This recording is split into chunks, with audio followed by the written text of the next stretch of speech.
안녕하세요. 군사돋보기입니다. 노르웨이의 차기 전차 수출 사업에 있어 독일의 레오파르트 2A7 NO 전차와 경쟁을 펼치며 훨씬 더 높은 평가로 선정될 가능성이 매우 높았던 한국의 전차가 있었습니다. 바로 우리 군의 K2 흑표 전차를 기반으로 노르웨이의 요구에 맞게 개조를 가한 K2 NO 전차인데요. 그런데 아쉽게도 이 경쟁의 결과 최종 선정된 것은 독일 라인메탈사의 레오파르트 2A7 NO 전차였습니다. 우리로서는 상당히 납득하기 힘든 결과였습니다. 분명히 레오파르트 2A7 NO 전차에 비해 절반도 되지 않은 가격에 더 나은 기동성, 뛰어난 성능을 발휘하며 노르웨이 군의 압도적인 지지를 받았던 것은 한국의 K2 NO 전차였기 때문인데요. 이에 따라 한국의 K2 NO 전차 노르웨이 수출은 거의 확정이나 다름없는 상황에서 갑자기 뜬금없이 독일의 레오파르트 2A7 NO 전차가 노르웨이 차기 전차로 결정되자 우리나라에서뿐만 아니라 노르웨이 군에서도 황당하다는 반응이 많았다고 합니다. 그런데 그 원인이 무엇인지가 최근 밝혀졌습니다. 알고 보니 노르웨이는 애초에 독일제 전차를 도입하기로 비밀리에 다 결정해 놓은 상태에서 우리나라를 속인 채 들러리로 내세웠다는 충격적인 사실이 밝혀졌는데요. 어떻게 된 일인지 좀 더 자세히 알아보겠습니다. 전문가는 아니지만 해당 분야의 정보를 조사 정리했습니다. 본의 아니게 틀린 부분이 있을 수 있다는 점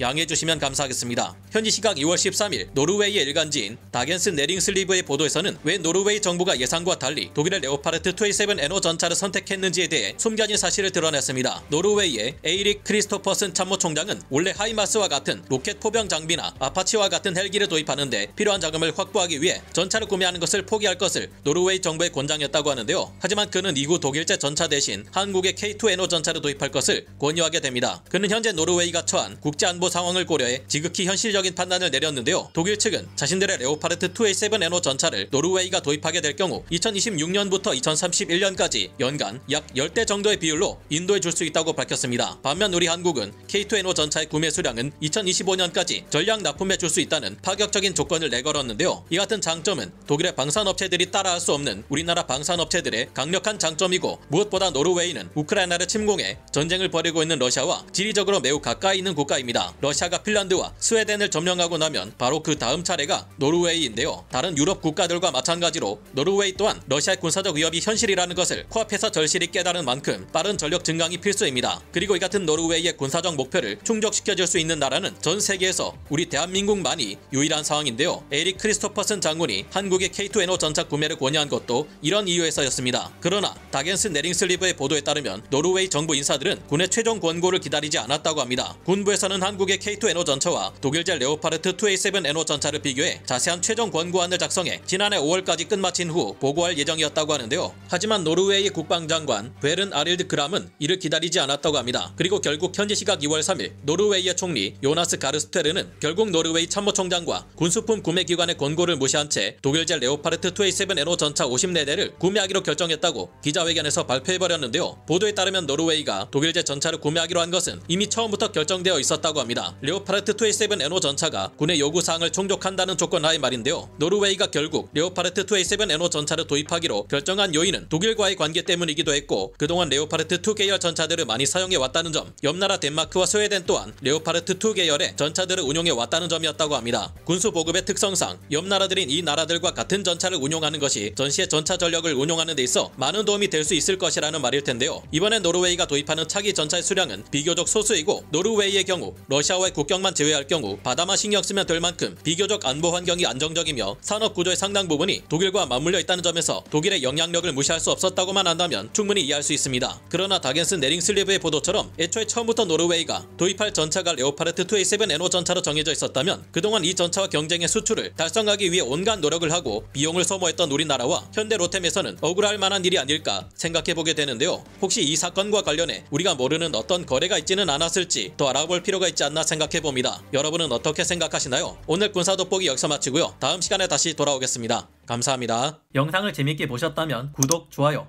알림 설정 부탁드리겠습니다.